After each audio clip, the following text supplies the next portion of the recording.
ലോക്സഭാ തെരഞ്ഞെടുപ്പ് അവസാനിച്ചു. ഇനി എക്സിറ്റ് പോളുകളുടെ ദിവസങ്ങളാണ്, മണിക്കൂറുകളാണ് കടന്നു പോകുന്നത്. മറ്റന്നാൾ ജൂൺ 4-ന് നമ്മുടെ രാജ്യം വരുന്ന 5 കൊല്ലം ആര് ഭരിക്കും എന്ന കാര്യത്തിൽ തീരുമാനമാകും. എന്നാൽ അതിനു മുമ്പ് തന്നെ എക്സിറ്റ് പോളുകൾ വളരെ കൃത്യമായി ആര് ഇന്ത്യ ഭരിക്കും എന്ന കാര്യത്തിൽ പ്രിഡിക്റ്റ് ചെയ്തുകൊണ്ടിരിക്കുകയാണ്. അവർ വോട്ട് ചെയ്ത വോട്ടർമാരെ നേരിൽ കണ്ട് ആ രീതിയിലുള്ള സാമ്പിളുകൾ ശേഖരിച്ചതിന് ശേഷമാണ് ഈ പ്രവചനം നടത്തുന്നത്. എന്നാൽ ഇപ്പോൾ ഈ പ്രവചനത്തിൽ ചില കുഴപ്പങ്ങളുണ്ട് എന്നാണ് പൊതുവെ ആളുകൾ വിലയിരുത്തുന്നത്. ഒരുപക്ഷെ BJPക്കാർ പോലും ഞെട്ടുന്ന രീതിയിലുള്ള പ്രവചനമാണ് കേരളത്തെക്കുറിച്ച് ഈ ദേശീയ ചാനലുകൾ നടത്തിയിട്ടുള്ളത്. അതിലേറ്റവും പ്രധാനപ്പെട്ടത് കേരളത്തിൽ BJP 27% വോട്ട് നേടും എന്നുള്ളതാണ്. 20% മുകളിൽ വോട്ട് കേരളത്തിൽ BJP നേടും എന്ന കാര്യത്തിൽ തർക്കമൊന്നുമില്ല. പക്ഷെ 27% ശതമാനം വോട്ട് കേരളത്തിൽ BJP നേടും എന്ന് പറയുന്നത് നമുക്ക് ഒരിക്കലും വിശ്വസിക്കാൻ കഴിയുന്ന കാര്യമല്ല. എന്തായിരിക്കും ഈ കാര്യത്തിൽ എക്സിറ്റ് പോളുകൾ നടത്തിയ ഏജൻസികൾക്ക് സംഭവിച്ചിട്ടുണ്ടാവുക? എനിക്കും പ്രധാനമായിട്ട് തോന്നുന്നു BJPയുടെ ഒരു 4-5 സീറ്റുകൾ കേന്ദ്രീകരിച്ചിട്ടായിരിക്കും അവർ പക്ഷേ BJPയുടെ വോട്ട് പെർസെൻറ്റേജ് നോക്കുന്നുണ്ടാവുക. ഒരു കുഴപ്പം എന്താണെന്ന് വെച്ച് കഴിഞ്ഞാൽ ഇപ്പോൾ തൃശ്ശൂർ, അതുപോലെ തന്നെ തിരുവനന്തപുരം, ആറ്റിങ്ങൽ, പത്തനംതിട്ട, പാലക്കാട് ഇങ്ങനെയുള്ള ഒരു 6-7 BJPയുടെ A ക്ലാസ് മണ്ഡലങ്ങൾ എന്ന് അവർ പറയുന്ന ഈ മണ്ഡലങ്ങൾ ഇവിടെ 25% മുകളിലും 22%, 25%, 27%. ഇപ്പോൾ തിരുവനന്തപുരത്തും തൃശ്ശൂരിലൊക്കെ ആണെങ്കിൽ കഴിഞ്ഞ തവണ തന്നെ 28%, 30% ഒക്കെ വോട്ട് കിട്ടിയിട്ടുള്ള സ്ഥലങ്ങളാണ്. എന്നാൽ ഇത് മറ്റു മണ്ഡലങ്ങളിലേക്ക് പോകുമ്പോൾ അവിടെ ഈ ശതമാനം കിട്ടുന്നില്ല.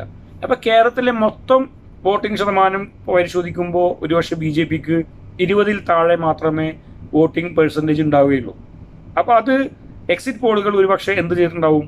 BJPയുടെ കണക്ക് എടുത്തപ്പോൾ ഈ പറഞ്ഞ 6-7 മണ്ഡലങ്ങളെ പ്രത്യേകമായി എടുത്തുകൊണ്ട് അവിടുത്തെ മാത്രം വോട്ടിംഗ് പെർസെൻറ്റേജ് കണക്കാക്കിയിട്ടായിരിക്കും ഒരുപക്ഷെ 27%-ലേക്ക് എത്തിയിട്ടുണ്ടാവുക. അല്ലെങ്കിൽ 2-3 മണ്ഡലങ്ങളിലെ മാത്രം എടുത്ത് പരിശോധിച്ചിട്ടുണ്ടാവും. കാരണം അല്ലെങ്കിൽ BJPക്ക് ഈ തൃശ്ശൂരിൽ ലഭിക്കുന്ന 28% വോട്ട് അത് ഒരു കാരണവശാലും മറ്റു മണ്ഡലങ്ങളിൽ ലഭിക്കില്ല. അപ്പം അങ്ങനെ വരുമ്പോൾ മറ്റു മണ്ഡലങ്ങളിൽ ഒരു 10% കിട്ടി കഴിഞ്ഞാൽ മൊത്തം കേരളത്തിലെ വോട്ടിംഗ് ശതമാനത്തെക്കുറിച്ച് പരിശോധിക്കുമ്പോൾ BJPക്ക് ഒരു 20-ൽ താഴെ വരുള്ളൂ. അപ്പോൾ അവർ ഒരു പക്ഷേ പ്രധാനപ്പെട്ട 6-7 മണ്ഡലങ്ങൾ മാത്രം എടുത്തിട്ട് BJPയുടെ വോട്ടിംഗ് ശതമാനം കണക്കാക്കിയിട്ടുണ്ടാവും എന്ന് തോന്നുന്നു. അതല്ലാതെ ഇതെൻ്റെ കണക്ക് തെറ്റാണെന്നറിയില്ല, എൻ്റെ ഒരു നിഗമനമാണ് ഞാൻ പറഞ്ഞത്. അതല്ലാതെ ഒരിക്കലും ഇങ്ങനെ ഒരു തെറ്റ് അവർക്ക് വരാൻ സാധ്യതയില്ല. കേരളത്തിലെ മൊത്തം വോട്ടർമാരെടുത്ത് പരിശോധിക്കുമ്പോൾ 27%, അതായത് കേരളത്തിലെ 100 വോട്ടർമാരിൽ 27 പേര് ഇത്തവണ BJPക്ക് വോട്ട് ചെയ്തു എന്ന എക്സിറ്റ് പോളുകളുടെ കണ്ടെത്തലുകൾ തീർച്ചയായിട്ടും തെറ്റും എന്ന കാര്യത്തിൽ തർക്കമില്ല. ഈ ഒരു പ്രവചനം കേട്ട് BJPക്കാർ തന്നെ ഞെട്ടിയിട്ടുണ്ടാവും എന്ന കാര്യത്തിൽ തർക്കമില്ല. ഒരു സീറ്റ് BJP പ്രതീക്ഷിക്കുന്നുണ്ട്, അത് 2 സീറ്റ് വരെ ആകാം. പക്ഷേ എക്സിറ്റ് പോളുകൾ പറയുന്നത് 2 മുതൽ 3 വരെ സീറ്റുകൾ, അത് 2 സീറ്റ് ഉറപ്പ്, 3ാമത്തെ സീറ്റിനും സാധ്യതയുണ്ട് കേരളത്തിൽ എന്നാണ് എക്സിറ്റ് പോളുകൾ പറയുന്നത്. ഇതിലും എത്രത്തോളം വസ്തുതയുണ്ട് എന്ന കാര്യത്തിൽ നമുക്ക് കേരളത്തിൽ BJP ജയിക്കില്ല എന്നൊന്നും നമുക്ക് പറയാൻ കഴിയില്ല. നിലവിലെ കേരളത്തിലെ ഒരു രാഷ്ട്രീയ സാഹചര്യത്തിൽ BJPക്ക് ആ നിലയിൽ പെർഫോം ചെയ്യാനുള്ള ഒരു സാഹചര്യം ഇപ്പോൾ ഇല്ല എന്നുള്ളതാണ്. അക്കാര്യത്തിൽ തൃശ്ശൂരിൽ ഒരു സുരേഷ് ഗോപി എന്ന് പറയുന്ന ഒരു സൂപ്പർ സ്റ്റാറിനെ നിർത്തുന്നതിലൂടെ അദ്ദേഹത്തിന് ലഭിച്ചിട്ടുള്ള വ്യക്തിപരമായ അംഗീകാരത്തിൻ്റെ കൂടി പിൻബലത്തിൽ വിജയപ്രതീക്ഷ തൃശ്ശൂരിൽ വെച്ച് പുലർത്തുമ്പോഴും ഈ തെരഞ്ഞെടുപ്പിൽ തിരുവനന്തപുരത്ത് പോലും അവർക്ക് വലിയ പ്രതീക്ഷയില്ലാത്ത ഒരു സാഹചര്യമാണ് BJPക്കുള്ളത്. അതുകൊണ്ടാണ് നമ്മൾ അതിനെക്കുറിച്ച് പറഞ്ഞത്. ദേശീയ രാഷ്ട്രീയത്തിന് മൊത്തത്തിലുള്ള കാര്യങ്ങൾ പരിശോധിക്കുമ്പോൾ അവിടെയൊക്കെ എന്തോ ഒരു കുഴപ്പം ഈ എക്സിറ്റ് പോളുകൾക്ക് ഉള്ളതായി തോന്നുന്നു. എന്നാൽ പൂർണ്ണമായിട്ടും നമുക്ക് ഇതിനെ തള്ളിക്കളയാൻ കഴിയില്ല.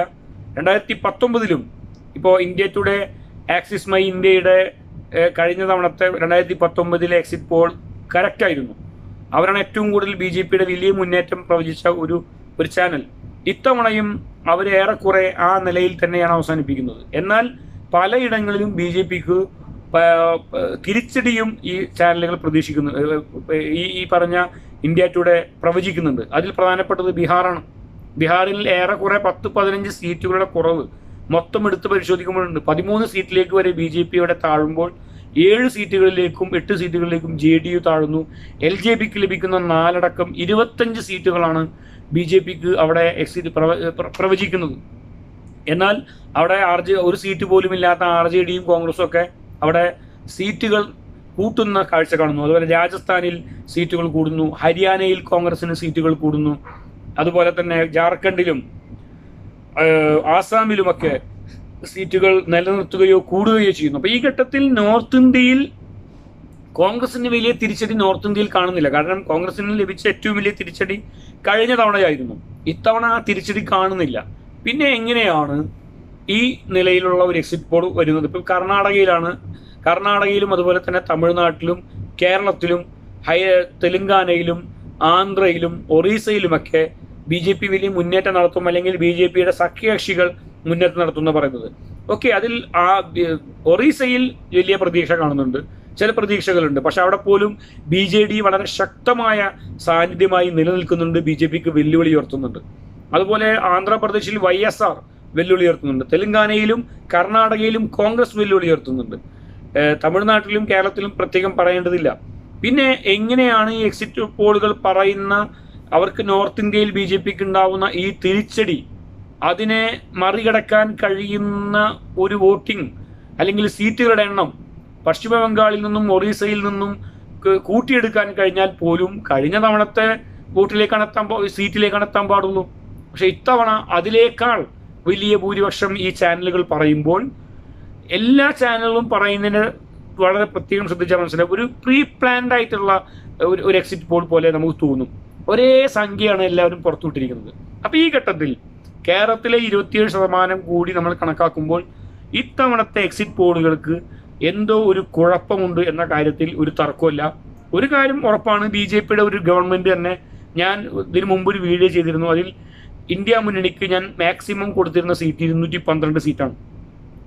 NDAക്ക് 268 സീറ്റുകൾ ലഭിക്കും.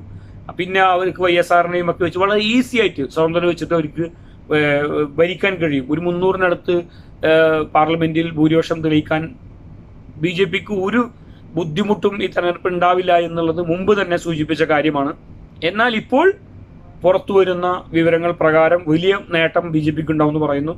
പക്ഷേ വോട്ടെണ്ണൽ ഇനി മണിക്കൂറുകൾ മാത്രം അവശേഷിക്കുമ്പോൾ ഉറപ്പിച്ചു പറയുന്നു, ഈ എക്സിറ്റ് പോളുകൾ തെറ്റും എന്ന് മാത്രമല്ല, BJPക്ക് തിരിച്ചടി ഉണ്ടാവും, പക്ഷെ ഭരണം നിലനിർത്തും എന്ന കാര്യത്തിലൊന്നും ഒരു തർക്കവും ഈ ഘട്ടത്തിലില്ല.